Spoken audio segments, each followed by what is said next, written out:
प्रभाव, जहां वो गया जीव तो सपने भी साथ दे, तो उसको भी सपने आए। सपनों को देख करके कैसे ही राजा को बात बताई कि मेरे को तो आज ऐसे सपने आए हैं। बोला इन सपनों का विशेष फल होगा। इसने कहा तुम्हारी जो गर्भ में बच्चा है वो लगता है बहुत शक्तिशाली है और पुण्यात्मा धर्मात्मा जीव आया है जो संसार में शांति और आनंद का वातावरण है। कितना सुन के तुम खुश हो गया। इधर धन्य धान्यादि वृद्धि से मृत्युल हुआ समृद्ध है प्रभाव ये गर्भ का कहते ज्ञानी वृद्ध। जो राज्य में दुष्काल पड़ता था वो गर्भ आते ही दुष्काल समाप्त हो गया। समय पर बरसात होनी चाहिए, नहीं तो कभी बरसात हो जाती, कभी बिल्कुल नहीं होती, कभी ज्यादा हो जाती तो भी समस्या। अतिवृष्टि अनावृष्टि है, दोनों बेकार। आप देखा ये गर्भ का प्रभाव। जब खेती अच्छी होने लग गई तो भाइयों किसान भी सब कुछ हो गए। और कहने के राजा इस बात को राम ने सुन ली, भगवान ने सुन ली, सब खुशी मनाते। वो इधर देखता है राजा सिद्धार्थ कि मेरे से ये पड़ोसी राजा है वो द्वेष रखते हैं, ईर्ष्या करते हैं, मेरे से मिलना नहीं चाहते। पर अब पता नहीं इस गर्भ का प्रभाव क्या हुआ है, वो सभी मेरे से मिलना चाहते हैं, आना चाहते हैं, वे भी अपने देश को भूल गए।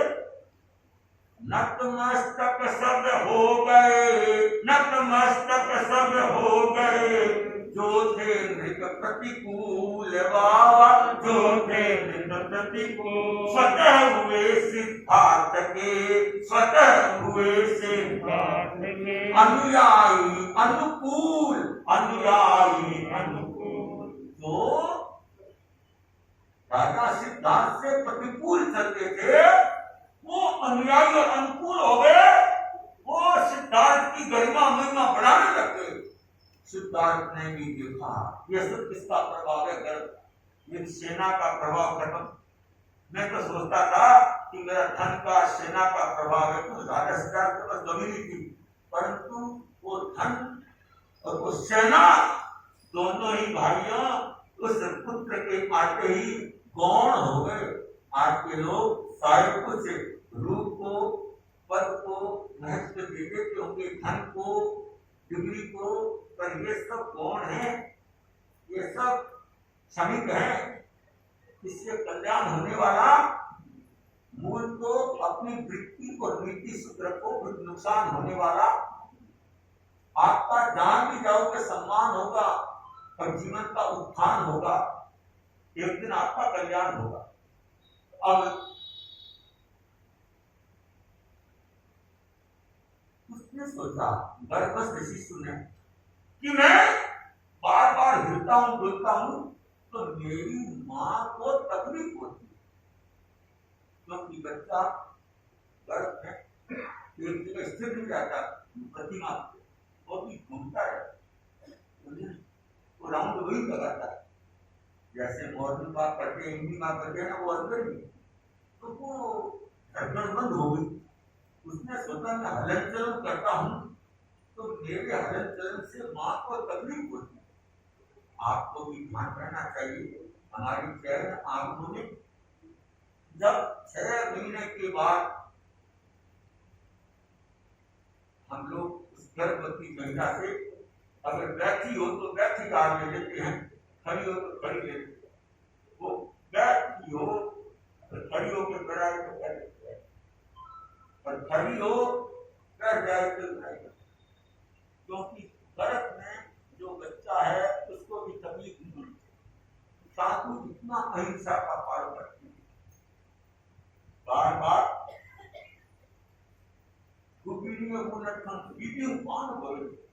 और गर्भवती के लिए जो भोजन बनता है उसको ऐसे भी कहता है वो खाने बचा हुआ हो जाओ। बहुत सुंदर विधि है आगमन।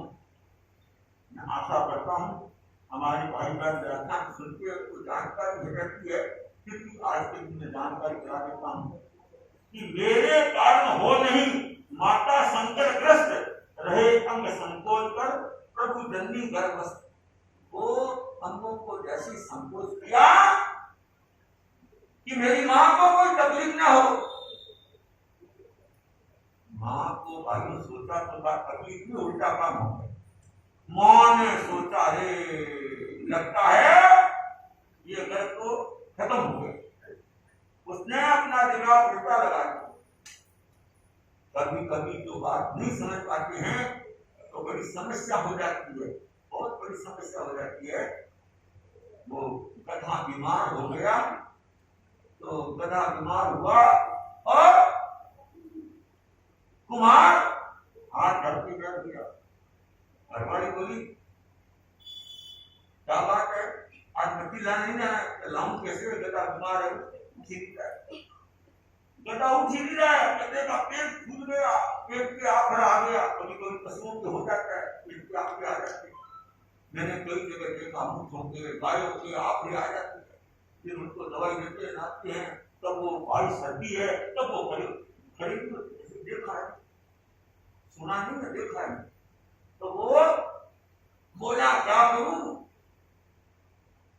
धूप तो चल गई पर गधा उठ नहीं रहा है, उठे बिना मट्टी किस पर लाऊं, और मट्टी लाए बिना काट। तो बोला इतनी चिंता करने की क्या दरकार है, ऐसे नहीं यहाँ डॉक्टर है, डॉक्टर के पास जाओ और दवाई दे देगा। घरवाली ने इशारा तो कर दिया डॉक्टर, वो बेचारा थोड़ा उसको थोड़ा था, गधा कोई दवाई लेता है। बोला हाँ आजकल तो डांगरा ने पशुआ ने भी दवाई दे रहे। तो गया पास में जैसी पूछा तो डॉक्टर बोला भाई कैसे आया, गधा बीमार हो, क्या हुआ, तो उसका पेट फूल गया। तो बोले ऐसे कर ये 2 गोली ले जा, गधे को गोली दे। डॉक्टर साहब गधा बीमार, ये हूँ बीमार थोड़ी हूँ। बोले गधे के लिए है ये 2 गोली, ये 2 गोली। बोले डॉक्टर साहब 2 गोली क्या नहीं। बोले ऐसे करना, तेरी घरवाली ना घोड़ की माँ जानता था, घोड़ की माँ को कहना गधे का मुंह खोल और तू क्या करना, वो गोली 2 दे के फूकनी खूब मारना, वो गोली पेट में चल जाएगी और गोली जाती वो भाई हट जाएगी सब। बस जैसे कोई हर्रे ले लेते पेट साफ हो जाता है, वो जब हवाबान हर्रे 2 गोली दे देना और पेट वो आपका ठीक हो जाएगा। उसको अक्ल दे दी, चला गया, हर 2 गोली लेके गया और भवन की माँ पवार की, भवन की माँ तेरा केकड़ो हो, हाँ जल्दी आ तू, बोला रोटी बहु, बोला जल्दी आ तू, फूकनी ला, बोला फूकनी की बात करी, बोला जल्दी ला डॉक्टर दवाई यही है। अच्छा दवाई दिया, आई फूकनी लेके आई और उसने सुन तू गधे मुंह पकड़, देख ये 2 गोली है ना, ये गधे को दे फूकनी फूकू।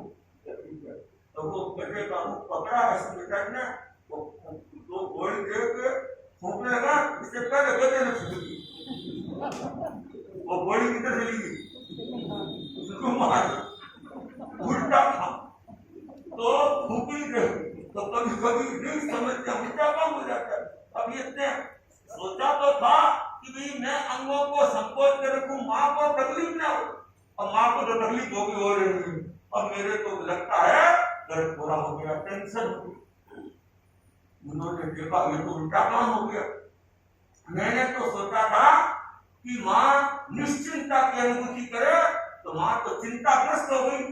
अब उन्होंने उसी समय, हम कहते हैं कि उस समय भगवान के मोह था, भीतरा की जीते, मोह के कारण उन्होंने गलत में संकल्प कर लिया।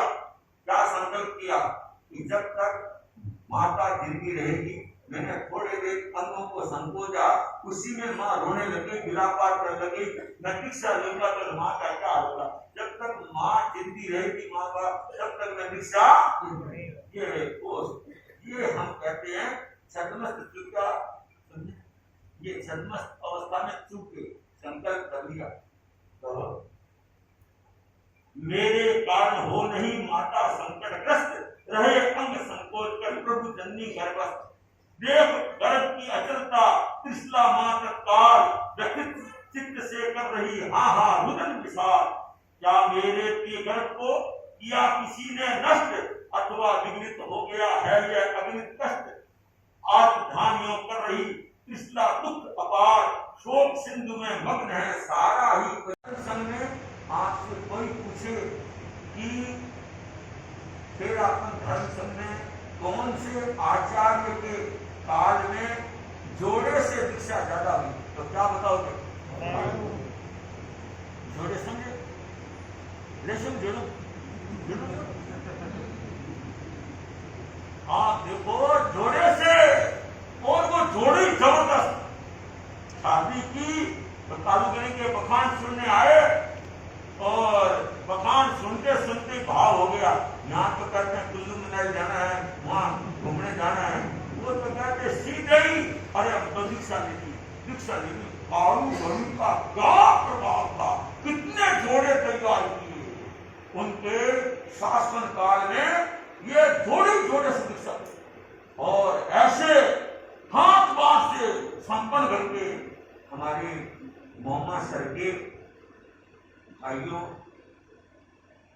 कांची राम जी स्वामी पागली से तोल के सोना किया बांध के, और उसके बाद दीक्षा ली। उनकी घरवाली का नाम क्या था जानते? मनसुखन। कहाँ विरासती थी? राष्ट्र में आरसर। और कन्या रानी पटावली इनकी बड़ी मां लगी। साल से मैं कोई बार मन में सोचता हूँ, वो अमोल चंद स्वामी कहाँ के थे? राजस्थान जे फैमिली के। शादी करने के बाद अपने पूरा अखंड ब्रह्मचर्य का पालन करके शादी के बाद 6 महीने के बाद दीक्षा ली। और देखो सारा पंजाब, वो भाइयों मैं कई बार देखता हूँ, सुनता हूँ ऐसे साधु संतों को। हमारा जो बंबई का क्षेत्र खुला है, वहां पर भी कोई जोड़े वाले संत गए। आचार्य कालूगरी ने जो जोड़े से विकसित होते उनका दूर दे करके पूजा तो मुझे लगता है उन्होंने अपनी शक्ति का एक अच्छा उपयोग किया। हमारे धर्म संघ में जो आज विकास हुआ है और हो रहा है, ये एक आदर्श की बात है कि वर्तमान युग में ऐसे पढ़े लिखे युवा साधनों का एक समूह देखने को तो मिलता है आचार्य महाश्रवण जी के पास में। ये बड़े गौरव का विषय है। कितने डॉक्टर हैं, कितने एमडी किए हुए।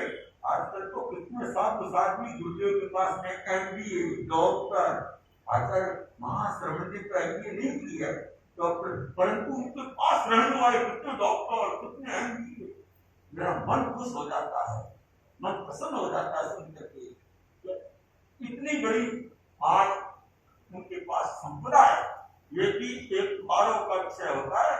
जब अच्छे अच्छे साधुओं का समूह होता है तब आचार्यों के हर सपने साकार होते। जब साधु साध्वी अच्छे सक्षम नहीं होंगे तो आचार्यों के सपनों को साकार कौन करे? श्रावक श्रावक सक्षम साकार कौन करे? तो उनके हर सपने साकार इसलिए होते हैं। तो उन्होंने जब ये गर्भ के अंदर संकल्प कर लिया कि मैं जब तक माता पिता जिंदे रहेंगे दीक्षा लूंगा, क्या कर दिया। रहे गर्भ में 195 दिन रात, जन्म दिया है पुत्र को त्रिशला ने साक्षात। अब 82 दिन तो रहे हैं किसके यहाँ? और 195 दिन किसके घर रहे? त्रिशला माता। भाइयों ये हमारे जैन आगमों की बातें हैं। तो जो 9.25 महीने से पैदा होता है वो जीव सक्षम होता है, वो स्वस्थ होता है। आजकल ये पता नहीं कि क्या हवा आ गई कि बढ़िया डेट देके बढ़िया कर दे तो ऑपरेशन करा लो, घर पे डिलीवरी करा लो। ये समस्या का घर हो रहा है। ऑटोमेटिक अपने आप सहज जो बच्चा पैदा होता है वो बच्चा शक्तिशाली होता है, वो बच्चा स्वस्थ होता है। तो अरे गर्भ में 195 दिन रात जन्म दिया है पुत्र को कृष्णा ने साक्षात। शुक्ल पक्ष मास है, त्रयोदशी शुभ योग, वीर जन्म के दिन हुए प्रमुदित सब लोग। अब जब उनका जन्म हुआ भाइयों, बच्चे का जन्म होता है, लड़के का जन्म होता है, तो पता नहीं क्या बात है, लोग इतनी खुशी मनाते हैं और कई कई लोग तो शायद थाली भी बजाते हैं। ये जो है बेटा पोता है थाली बजाते हैं, थाली भी बजाते हैं, गीत भी गाते हैं। और बेटी हो तो कोई आंसू गाते हो, एक और आगे मैं कई बार सोचता हूँ ये क्यों करते हैं? क्या बेटा और बेटी होना आपके भाग्य की बात है क्या? इसको ध्यान रखना, ये भाग्य की बात नहीं है। बेटा और बेटी होना भाग्य की बात नहीं, योग्य होना भाग्य की बात है। लड़की योग्य होती है, नाम कर देती है, लड़का योग्य नहीं होता है तो बाप का जीना हराम कर देता है। मैंने कितनी जगह देख लिया, अपने लड़के से पिंडा छुड़ा दिया, जिंदे जीवन नहीं, इसका कोई लेन देन नहीं होता। मैं ऐसी स्थिति देखता हूँ तो देखो, जिस लड़के को पाला पोसा, जिस पर कर रखा था भरोसा, उसने माँ बाप को रोसा है। और हम ये देखते हैं हमारे भारत में भी प्रधानमंत्री पंडित जवाहरलाल नेहरू ने अपनी लड़की को कितना योग्य बनाया। क्या नाम था? देखो ऐसी उसमें क्षमता का जागरण होगा तो लड़की हमारे भारत में पहली प्रधानमंत्री। मेरा नारा है, बच्ची हो या बच्चा जीवन होना चाहिए अच्छा। दूसरा मेरा नारा क्या है कि बच्चियों के माँ बाप मौज ही मौज में है और बच्चों के माँ बाप मौज ही मौज। बोल दिया रोटी बोल और ये बेटियां कितनी भी हो, 5 हो 7 हो, मैंने 11 बेटियां देख ली है घर में। कितनी? और कहते इतनी मौज है, क्यों? महाराज कोई टेंशन नहीं, कोई टेंशन नहीं। और जो बेटे भी है ना वो टेंशन फ्री नहीं। वो कहते महाराज अलग कर, अलग कर, अलग प्लेट देखो, अलग मकान देखो, कितना ये हो रहा है। तो मैं कहता हूँ ये लड़के को लड़की से कभी सुख होने वाला, सुख योग्य हो, लड़का भी योग्य हो या लड़की हो तो भी योग्यता। जब तक योग्यता की ओर नहीं होगा ध्यान, तब तक परिवार समाज का कभी नहीं होगा उत्थान, नव निर्माण कभी नहीं होगा। आपकी उस भाइयों जिज्ञासा का समाधान ऐसी करेगी, लड़कों को बच्चों को योग्य बनाओ। तो शुक्ल पक्ष मधुमास है, त्रयोदशी शुभ योग, वीर जन्म के दिन हुए प्रमुदित मन सब लोग। अब भगवान का जन्म कब हुआ? चैत्र शुक्ला त्रयोदशी के दिन। और जन्म के साथ ही चारों तरफ खुशी की भाइयों सहनाइयां बन रही है। राजकुमार हुआ है, राजकुमार हुआ है, एक सेठ के लड़का होता है तभी खुशी होती है, राजा बन रहा है। पूरे राज्य के अंदर में जब भाइयों वातावरण बन गया, खुशी का वातावरण बन गया, प्रसन्नता का वातावरण बन गया। रत्नागिरी की गगन में वर्षा चारों ओर, हुआ जन्म कल्याण का उत्सव हर्ष विभोर। हमारे जैन धर्म में पंच कल्याण की परंपरा है। पंच कल्याण में च्यवन, जन्म, दीक्षा, केवल ज्ञान और निर्माण। उस समय जब तीर्थंकरों का च्यवन होता है, जन्म होता है, दीक्षा लेते हैं, केवल ज्ञान होता है, निर्माण होता है, उस समय उत्सव मनाने के लिए देवता उत्सव मनाते, बड़े खुशी के साथ देवताओं ने उत्सव मनाया। इधर वृद्धि हुई है राज्य में इस बालक के योग, वर्तमान अभिधान है गुण निष्पन्न निरोग। अब बच्चों को जन्म के बाद नाम रखने की भी परंपरा रहती है। आज भी हम देखते हैं नाम रखने, नाम कराए, नाम कराए, तो ये नाम क्या रखें, तो सोचा जब ये जब से गर्भ में आया है तब से राज्य में सब तरह से वृद्धि हुई, अन्न की, धन की वृद्धि हुई है, शांति समाधि की वृद्धि हुई है, इसलिए इसका नाम रख दो वर्धमान, तो वर्धमान नाम रखा। सहन करेंगे कष्ट प्रभु रहकर सम परिणाम, अतः रखा सूरनाथ ने महावीर सुरनाम। जन्म से नाम तो वर्धमान रखा, यह महावीर नाम किसका दिया हुआ है? देवताओं का। ये नाम पक्का हो गया। अब तो वर्तमान नाम कम जानते, शरण भगवान महावीर स्वामी की। तो वर्तमान सन्मदित का यात्र पुत अतिवीर, नाम साथ भगवान के श्रवण वीर महावीर। महावीर के साथ नाम वर्तमान सन्मति यात्र पुत्र अतिवीर, श्रवण वीर और महावीर, ये उनके नाम पड़े। उनके परिवार श्री सुपाठ था वीर के, चुन पिता का नाम और बुआ का नाम था यशोधरा अभिराम। उनके चाचा जी का नाम था सुपाठ और बुआ का नाम था यशोधरा।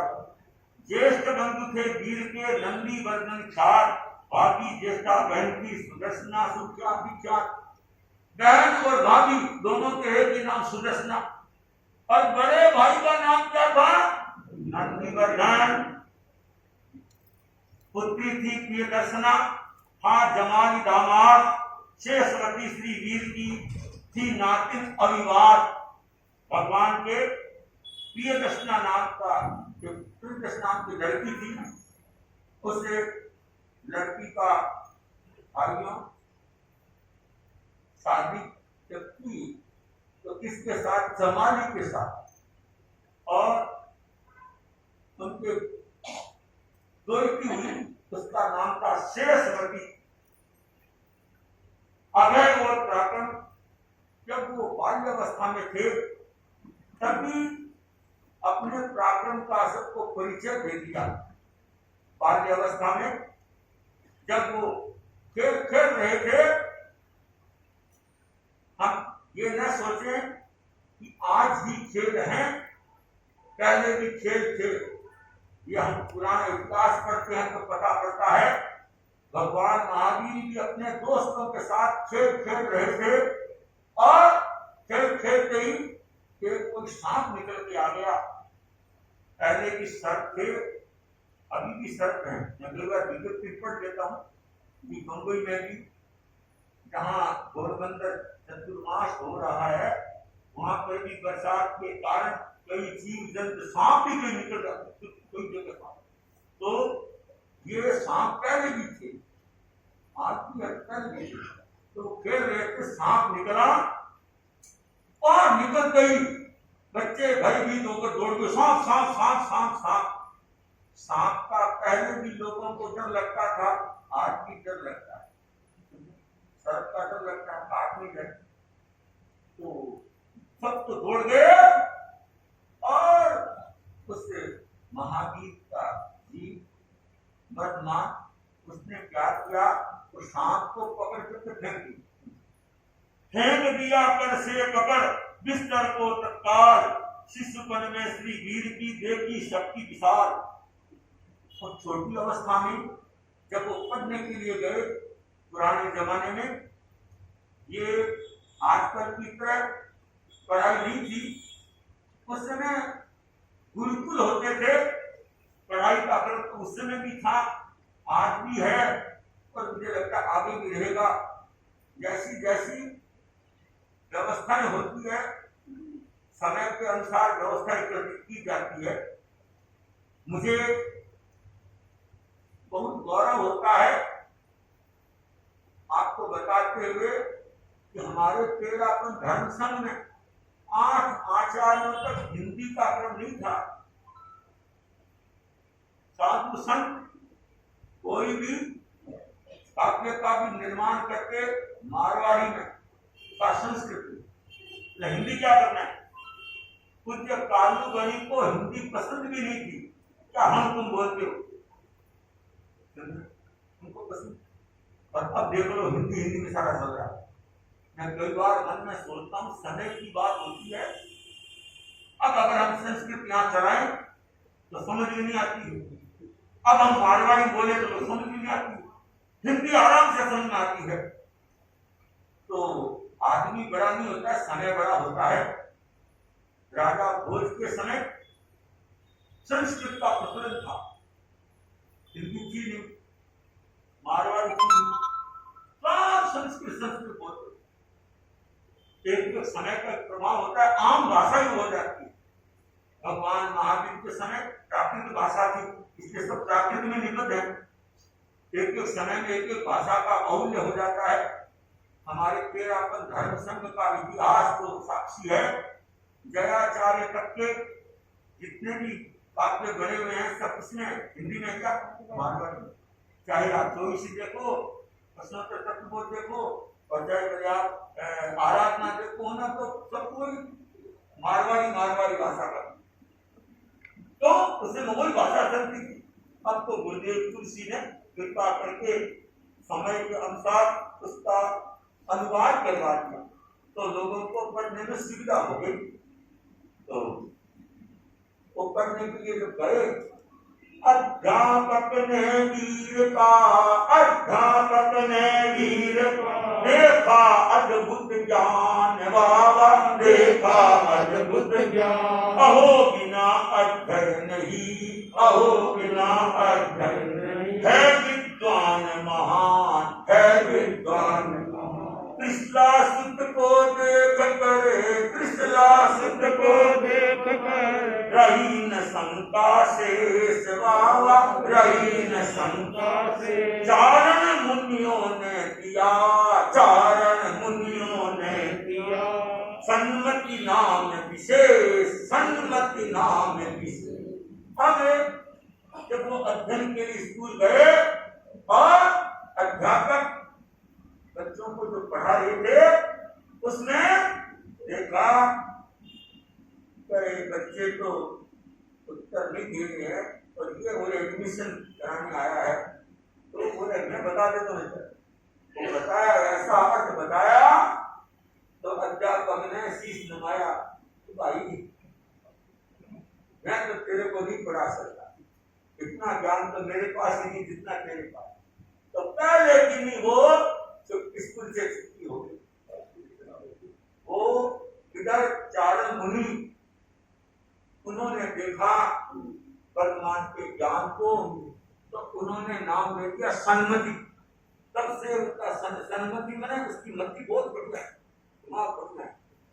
तो लगता है कि उनके पास और भी ज्ञान था, और भी ज्ञान से वो सब काम करने के लिए।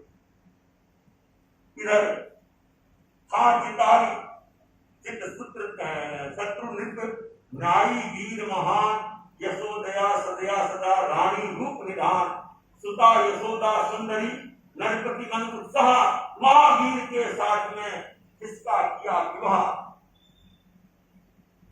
इधर बसंतपुर में समरवीर राजा, उधर जितारी शत्रु, जिस शत्रु नाम और उनकी लड़की यशोदया